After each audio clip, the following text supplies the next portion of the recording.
there's a way to make an entrance. This is my destiny. It was now a conspiracy of witches. Download Veely today.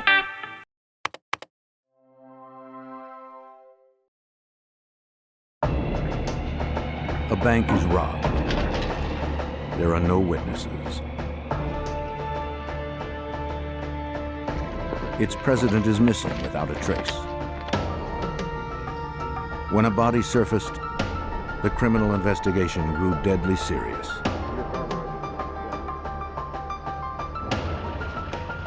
Federal agents descended upon a small town that found itself gripped by fear.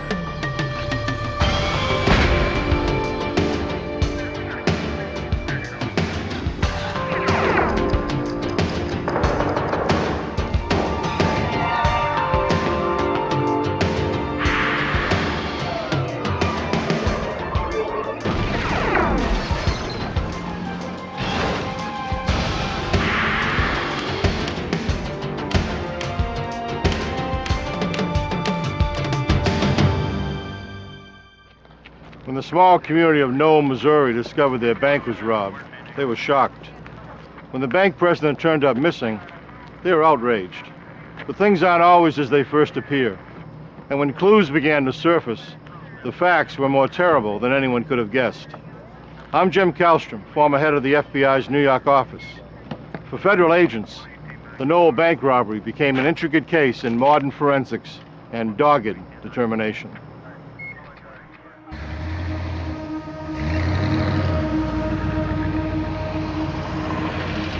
The Cowskin Bridge over Grand Lake, Oklahoma, just after 3 a.m.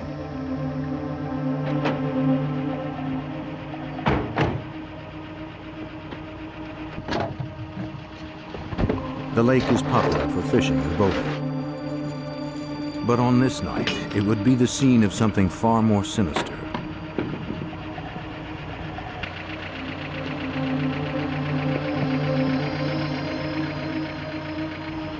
A gruesome crime, meticulously planned and executed. A cold-blooded murder that would shatter the tranquility of the nearby town of Noel, Missouri. No! No! No!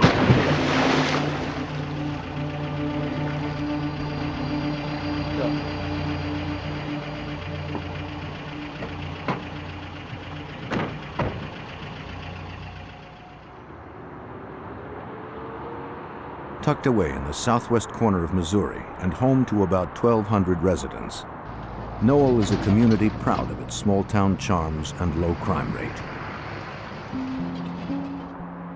On the morning of October 6, 1989, Pauline Coonrod headed off to work at the State Bank of Noel. The cashier's first task upon arriving was to unlock the front doors.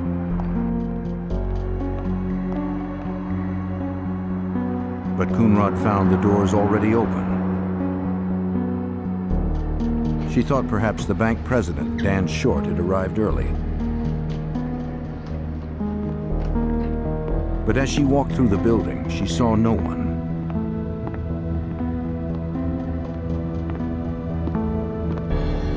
Within moments, Coonrod realized the vault had been robbed.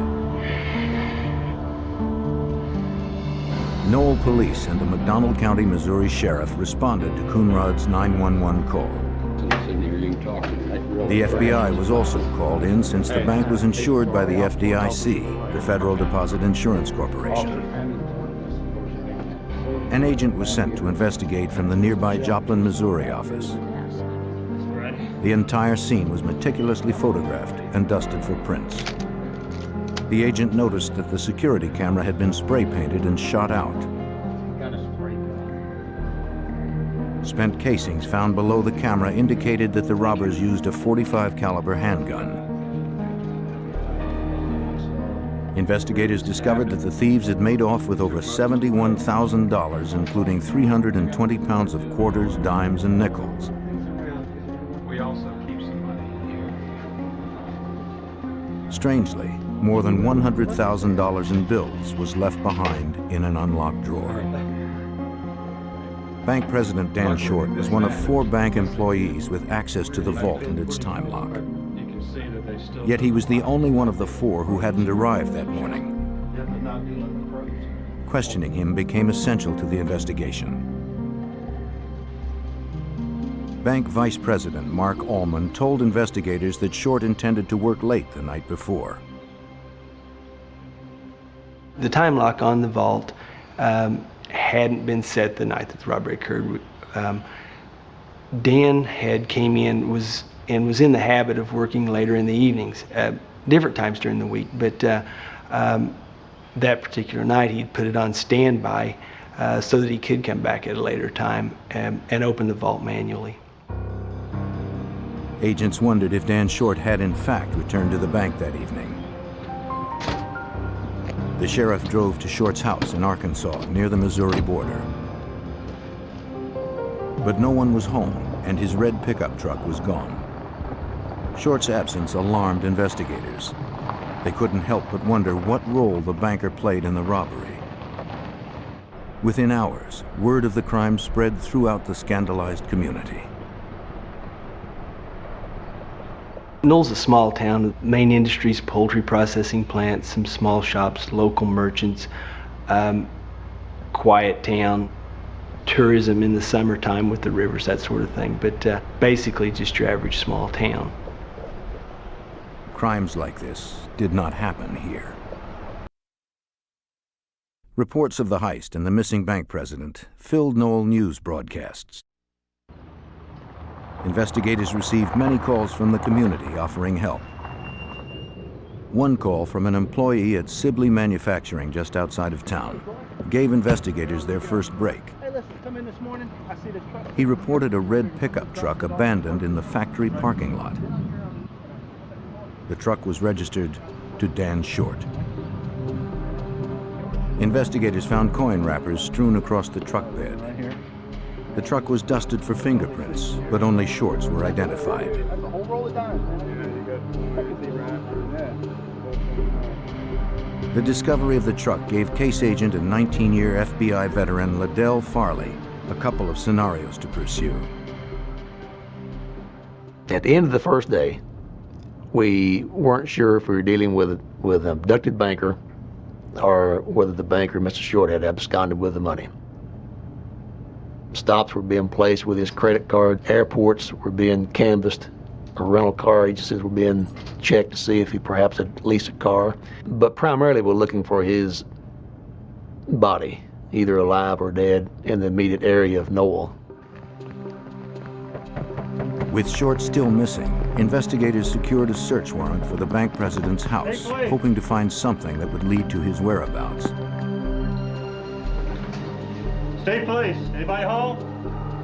Mr. Short. Inside, all was quiet.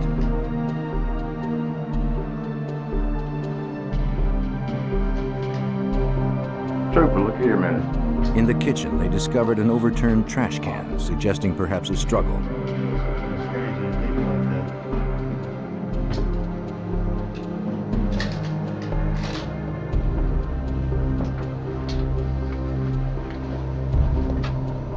They searched every room. Hi, come here a minute.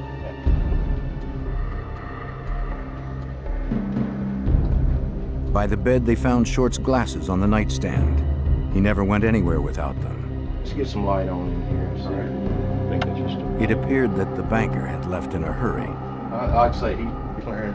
Yeah. Still, it was impossible to determine from the search whether he had fled or was abducted. With no sign of Short, agents canvassed his neighborhood hoping for a lead.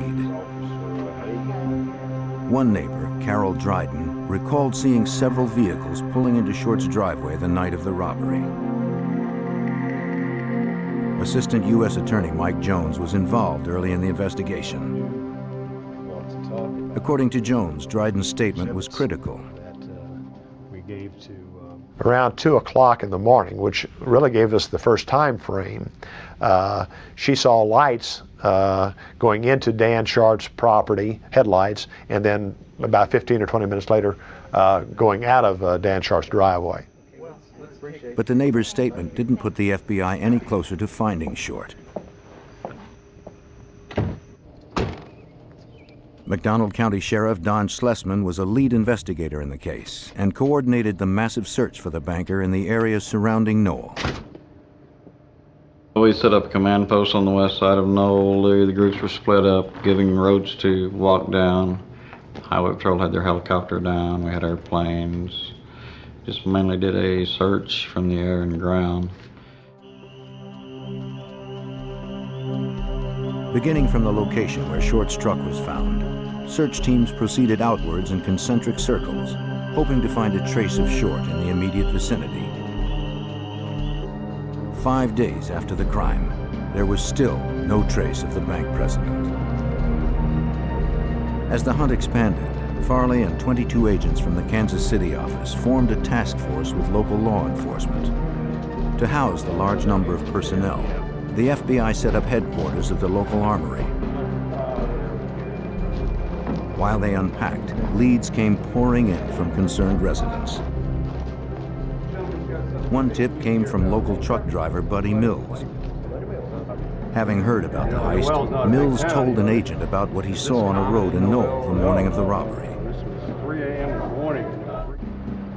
Returning home from work at about 3 a.m., he encountered 3 vehicles leaving town. One truck matched the description of Short's red pickup. It headed off with a 2-tone van.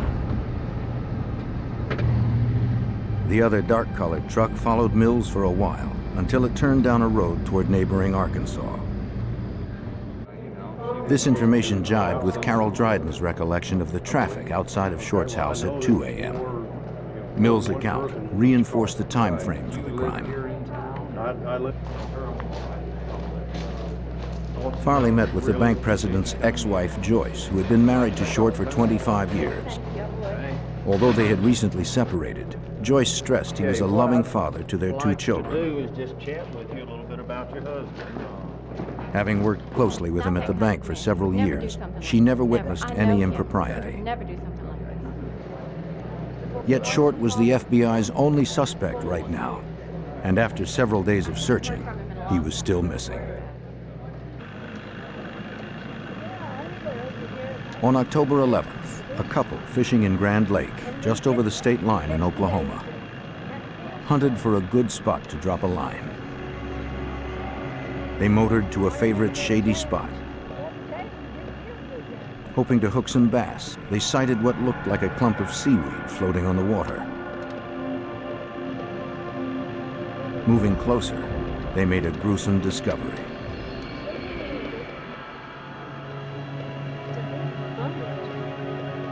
Just under the surface, they saw the head and arms of a submerged body.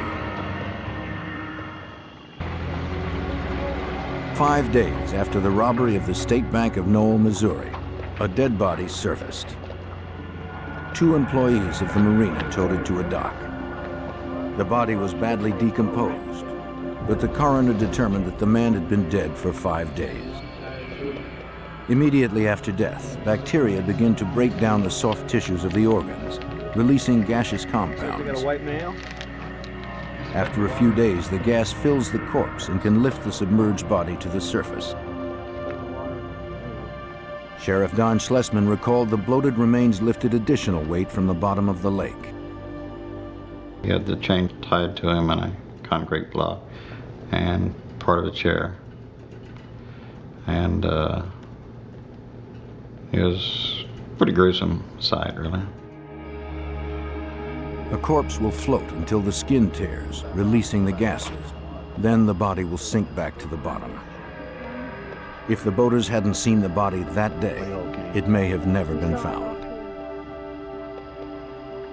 The time of death was later determined to be consistent with the time frame of Dan Short's disappearance.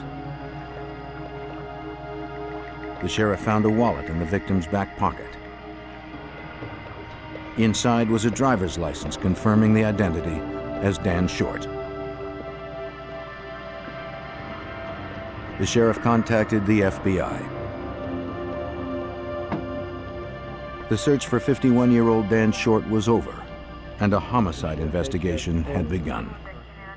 With his surfacing, which was almost in defiance of the people who had murdered him, it gave us the knowledge of what had happened, and it gave us the focus that we needed in the investigation to direct resources thereafter. Farley and his partner Larry Nolan rushed to the lake to conduct their own review of the body. Special Agent Nolan's first task was to preserve the evidence.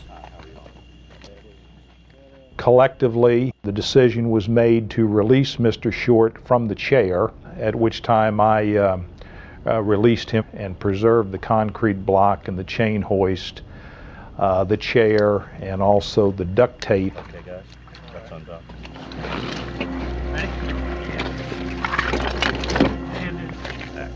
With Short's corpse freed from his death trap, the coroner removed the body. The medical examiner determined the probable cause of death was drowning.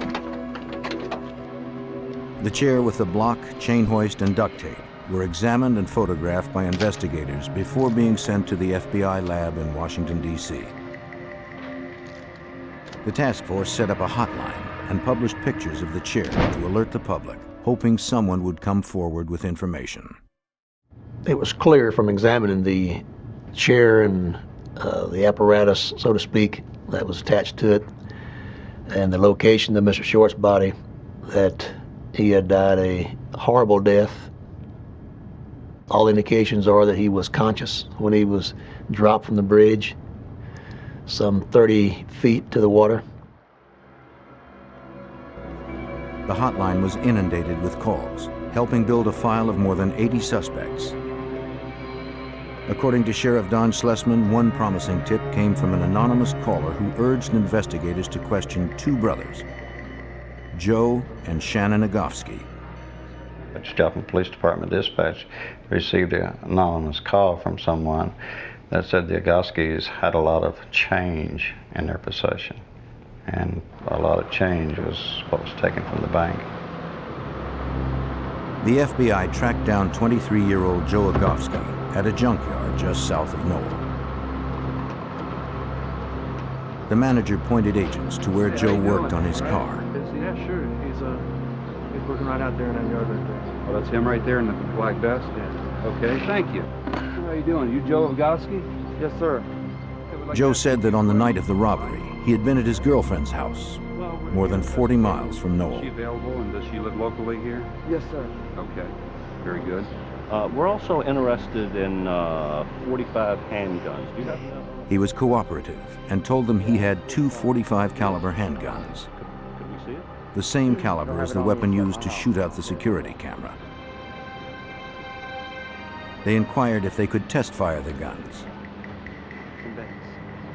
Joe agreed and told investigators the weapons were stored at his home.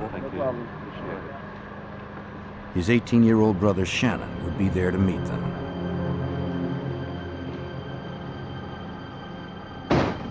And your brothers, is this? When the agents arrived, Shannon Agofsky showed them where the guns were kept. Shannon told investigators that on the night of the murder, he was at his mother's house, where he was still living at the time of the crime. All right. It's going to be all right if we take these downtown? After firing both guns, agents sent the shell casings to the FBI lab. Examiners there would later determine that they did not match those found at the bank. To lead Agent Farley, it was a dead end. Both expressed their willingness to help the investigation if they could. Both had alibis for the evening of the crime. Given these factors, our attention was directed elsewhere with other suspects, as both the Agofsky brothers appeared to be not involved in this crime. Back at Grand Lake in Oklahoma, where Short's body had been recovered 2 days earlier, resident Rowdy Foreman was out fishing with his son and daughter when he made a curious discovery along the shore. We came across a wooden dowel, a brace, if you want to call it that, and it was just out of place. Alongside the chair part, Foreman also found a piece of duct tape.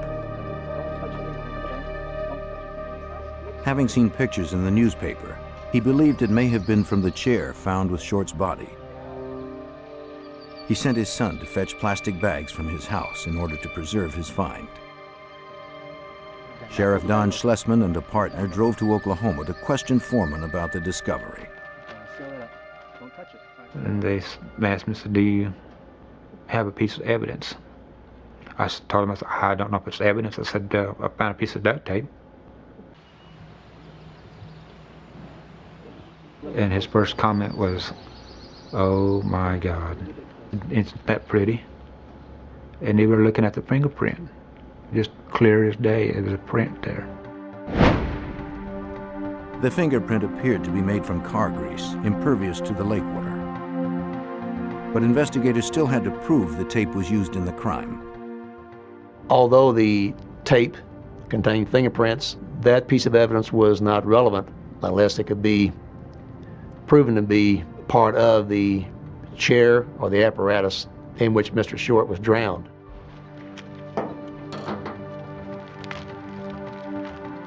To prove that, FBI examiners would have to match the glue and strands from the torn piece of tape with the tape found on the chair. But that would take weeks.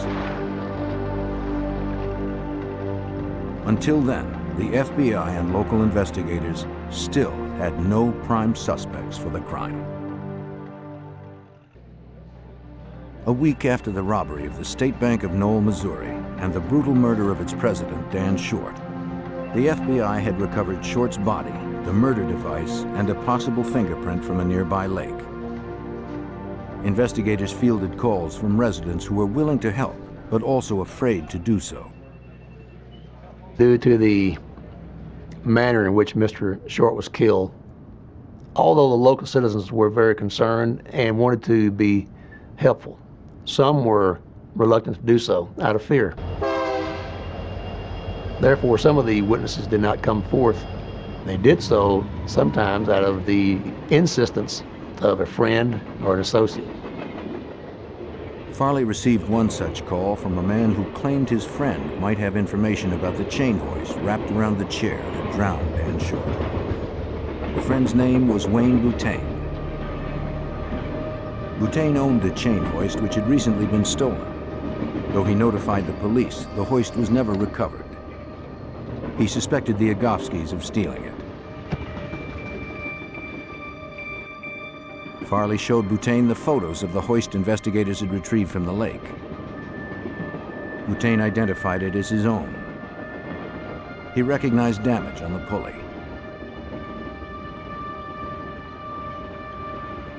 He'd last seen the apparatus at Sheila Agofsky's house where he had once lived. Boutain agreed to take a polygraph test and passed it.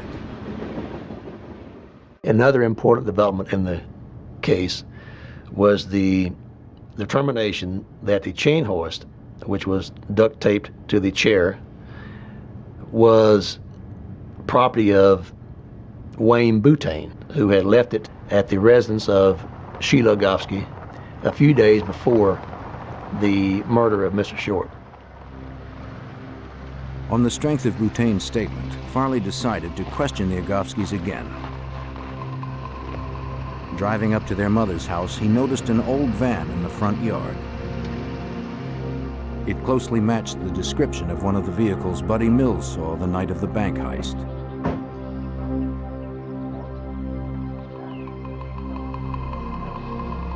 Can I help you with anything? Yes, ma'am.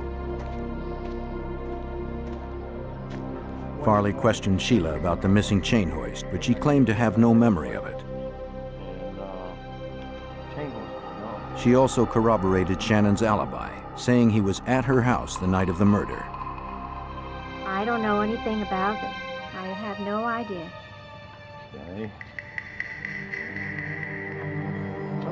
I can't help you with anything. I appreciate your time. We'll be back in touch. Farley left with suspicions that she knew more than she was telling.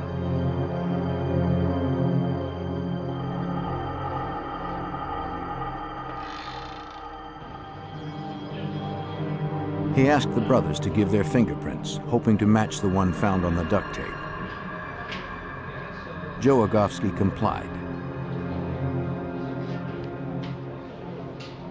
When asked about the hoist, he told Farley he remembered seeing it at his mother's house, yet he didn't know what became of it.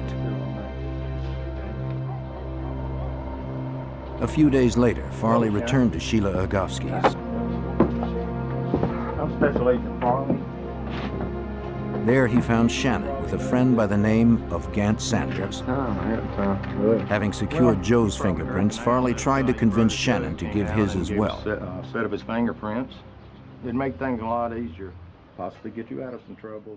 Joe Agofsky was very cooperative and produced his fingerprints upon request without hesitation, while Shannon was evasive and hesitant to. Gant Sanders watched cautiously. Shannon echoed his mother's story, proclaiming he had no knowledge of the chain heist. I'll be seeing you guys later. He eventually promised Farley he'd come down to the police station to give his prints, but he never showed. Although Farley had initially dismissed the Agofskys as suspects, he took note that Shannon and Joe's memories of the chain hoist were conflicting. Now, he decided to take a closer look into their background. Researching the family's financial records, Farley discovered that 9 years earlier they had received money from an insurance settlement after their father died in a plane crash. Popular opinion was that their money was still plentiful, making them unlikely candidates for bank robbers. But Farley learned that wasn't so. While they had all received a considerable sum of money, as of that time, Joe had spent his. Their mother had spent a large portion of hers, and Shannon Agofsky had a considerable amount of money still in a fund, but it was not available to him at that time until he was 21. Agents found that both brothers had recently purchased cars with cash, yet neither had jobs.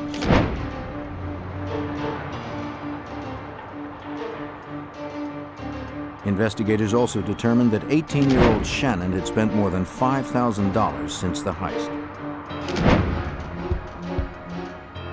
Although the Agofsky brothers' spending looked suspicious, Farley still had no solid evidence linking them to the bank robbery and murder. Revisiting crime reports and witness statements, he made a new connection. Truck driver Buddy Mills said he had seen 3 vehicles leaving Noel on the night of the robbery.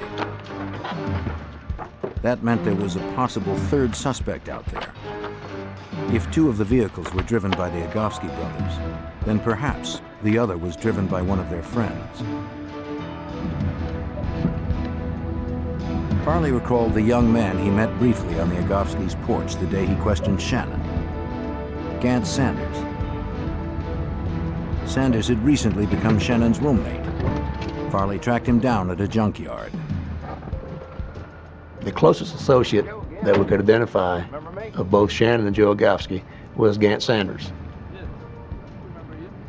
It was learned that Gant had been good friends with both Joe and Shannon, both prior to and after the robbery and murder. But Sanders said he knew nothing about the robbery and murder, although he offered no alibi for the night in question. Farley decided to question Shannon again, this time with a polygraph machine. A couple of things about the test is nothing will be painful.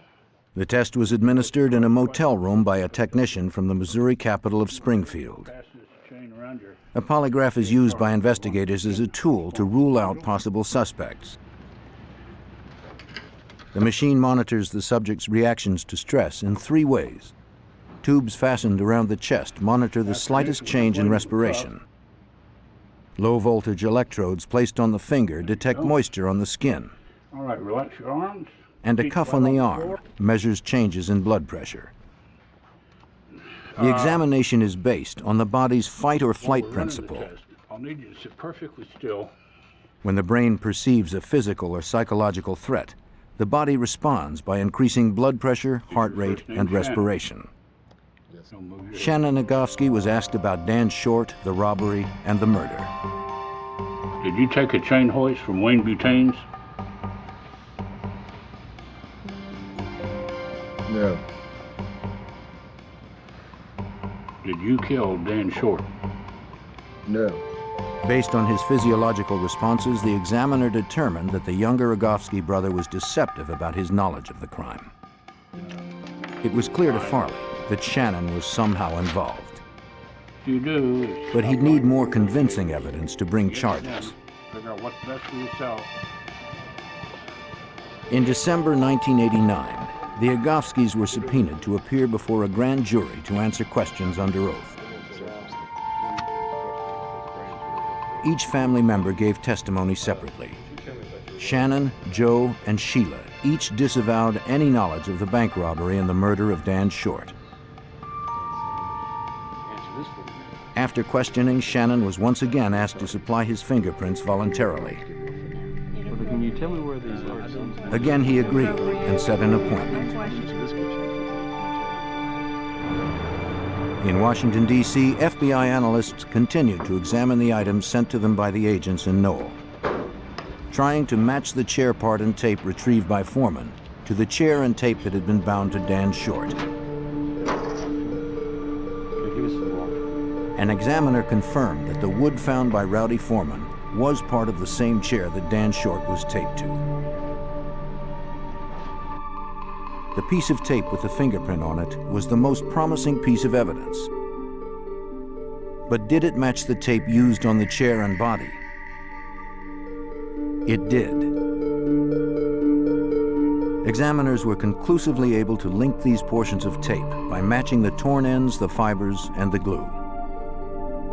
The tape found by Foreman had 2 complete prints on it. They compared the prints to Joe Agofsky's, but they did not match. Farley recalled this finding was not all bad news. The fingerprint examiner notified me that the prints on the tape were similar to that of Joe Agofsky, but not identical. And he advised me that the fingerprints of siblings were often similar in pattern. Therefore, getting the fingerprints of Shannon Agofsky was imperative. Although he told the grand jury he would provide his fingerprints, Shannon never did. But this time, Farley would force Shannon to comply by serving him with a subpoena. Grudgingly, Shannon Agofsky gave his prints to the FBI almost 5 months after the heist and murder. Since comparing his prints to those found on the tape would take several weeks, Shannon was free to go.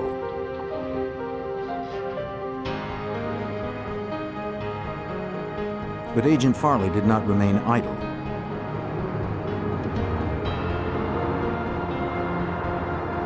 He knew that Gant Sanders was close to both brothers and probably knew more about the crime than he had said. So he decided to confront him.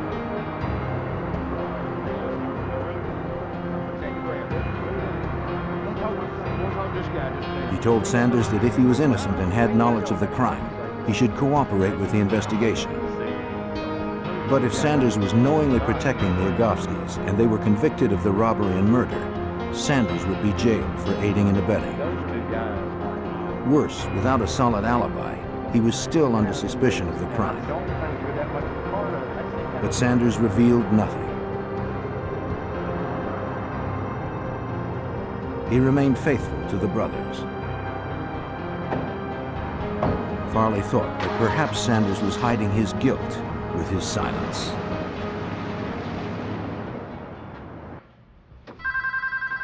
Agent Farley pursued 2 brothers, Joe and Shannon Agofsky, as the prime suspects in the bank heist and murder. Joe's fingerprints had been compared to the 2 found on the duct tape from the murder device. His did not match.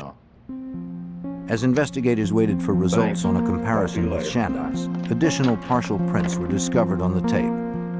Now the FBI needed new prints from Shannon, a 360-degree view to match the partial prints on the duct tape. But Shannon was nowhere to be found. Farley hoped that he could get to Shannon through one of the Agofsky brothers' friends, Gant Sanders. The agent also suspected Sanders could be the unidentified accomplice. But cooperating with the FBI would mean betraying his longtime friends. Finally, in June of 1990, hoping to clear his name, he contacted Farley, wanting to talk. Investigators told Sanders they thought that he had helped commit the bank robbery and murder in Noel with the Agofsky brothers. But Sanders claimed he had nothing to do with the crime. However, he did admit to his involvement in another, more recent incident. On one particular evening in late December 1989, Shannon and Joe Agofsky broke into a house in Missouri and stole several rifles. The brothers rendezvoused with Sanders later that evening, setting the second part of their plan into action. The next day, Sanders and Shannon drove across the state line into Arkansas and sold the guns. It was a federal violation. Sanders recalled another time when the brothers tried to convince him to participate in another, more violent crime just months after Dan Short's murder. Sheriff Don Schlesman recalled how the Agofskys tried to recruit Sanders. And they told him, we're not doing any more Mickey Mouse stuff. We're going to go hit a place, and there's probably going to be some shooting, because they got armed guards. And if you don't really want to kill somebody, you'd probably better let us know so we can take you back home. And so Gant told him he didn't really think he wanted to be involved in something like that, so they turned around and did take him home. By cooperating with the FBI, Sanders made a deal for his role in the illegal sale of the firearms and was put on probation.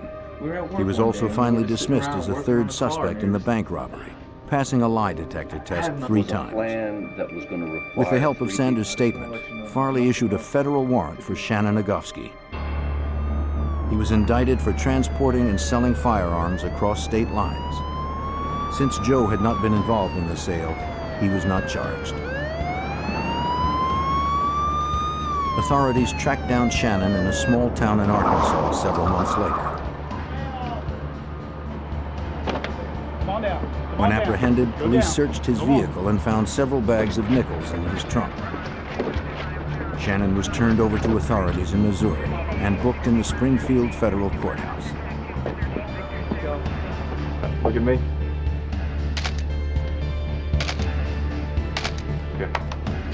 While being processed, Farley acquired the set of Shannon's fingerprints examiners had been waiting for.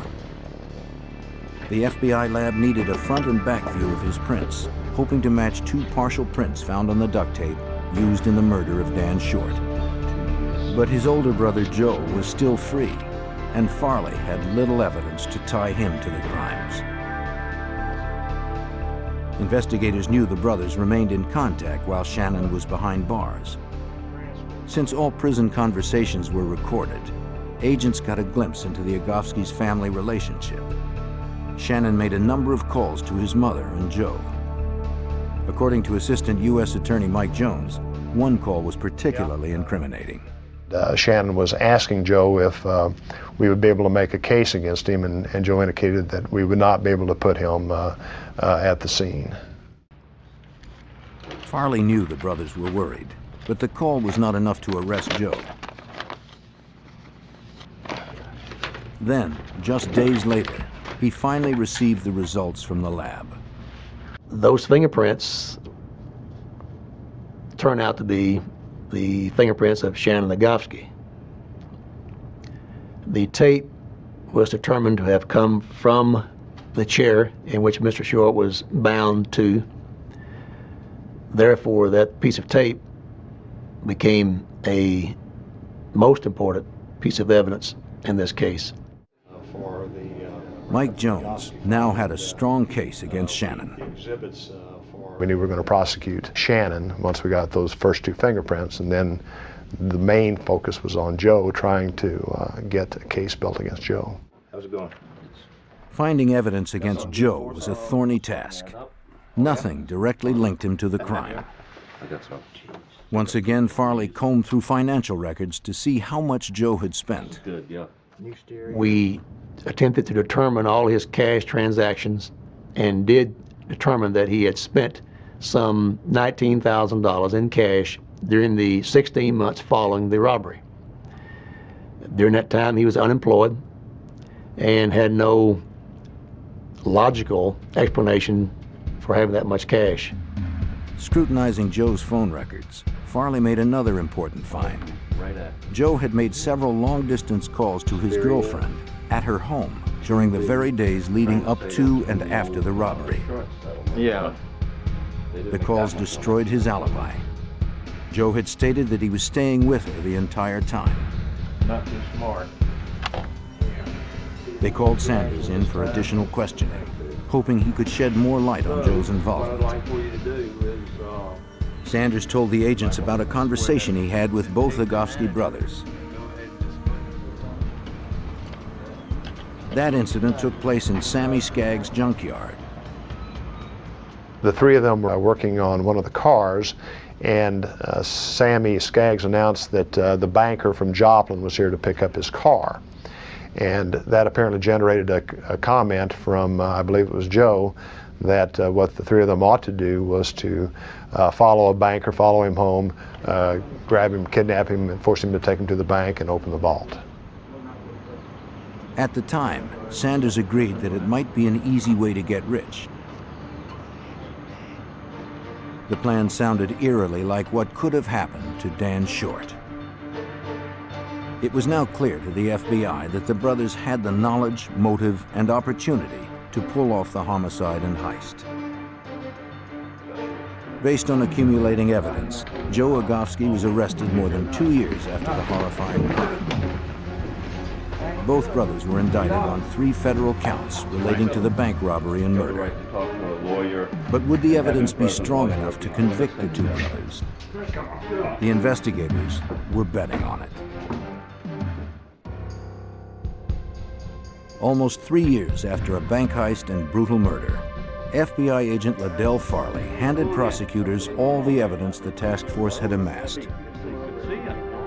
Reviewing their files, the agents described the Agofskys' plans and actions to Assistant U.S. Attorney Mike Jones and his associates. They were determined to prove beyond any doubt that the brothers had committed the crime. The FBI had learned that Joe Agofsky, needing information about the state bank's floor plan, had opened a safe deposit box a few weeks before the crime. Bank Vice President Mark Ullman told investigators that Joe was particularly interested in Dan Short as well. He made a point of asking who Short was and where he lived. He's our president. Would you like to meet him? Oh, no, thanks. I was just asking who he was. Returning home, Joe drew floor plans to the bank and plotted the crime with Shannon. They decided to do the job before the sun rose, so there would be no witnesses. We're going to go through the front door. When we get through there, I want you guys to knock the cameras out. To get into the vault, they needed someone who had the keys and knew the combination.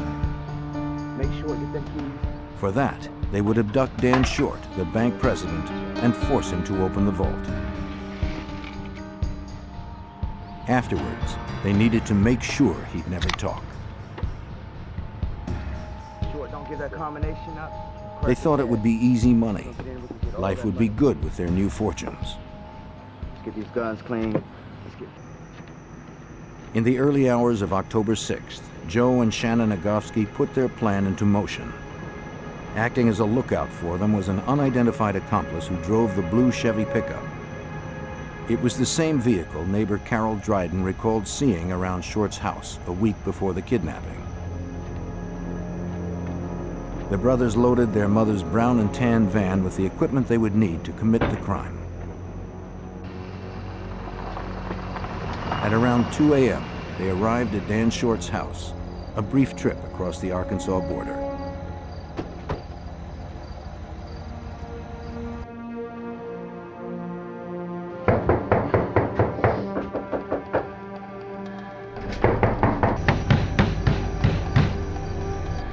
Eventually, he awoke from a deep sleep.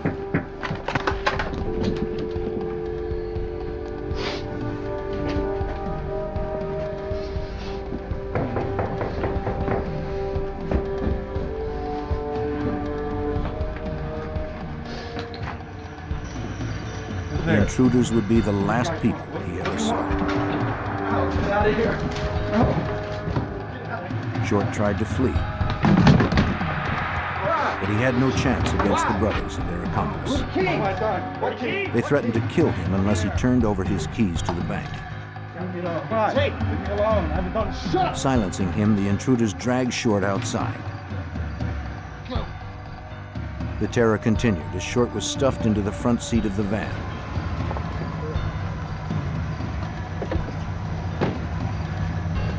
Each criminal drove one of the vehicles, including Short's red pickup, as they sped off for the bank. Agent Farley and the prosecutors continued piecing together the events of October 6th.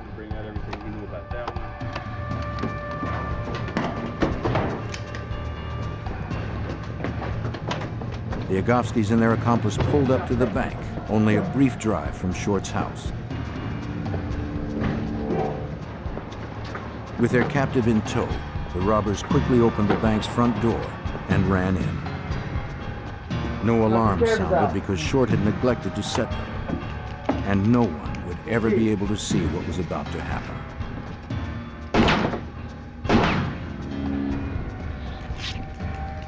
Let's go to that desk. After ripping the duct tape off his mouth, they pulled Short over to his desk and retrieved the keys to the safe. 7 left. Then they forced him to provide the vault's combination. Oh yeah, 42 right.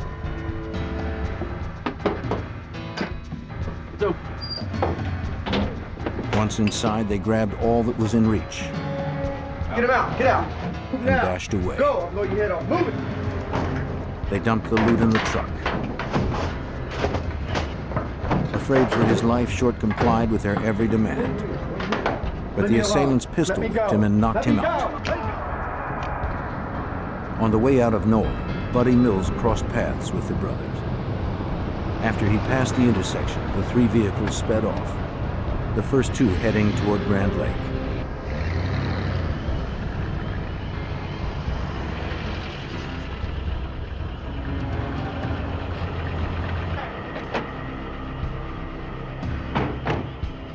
Reaching Grand Lake, some 22 miles from Noel, the two remaining vehicles stopped along the high point of the Cowskin Bridge.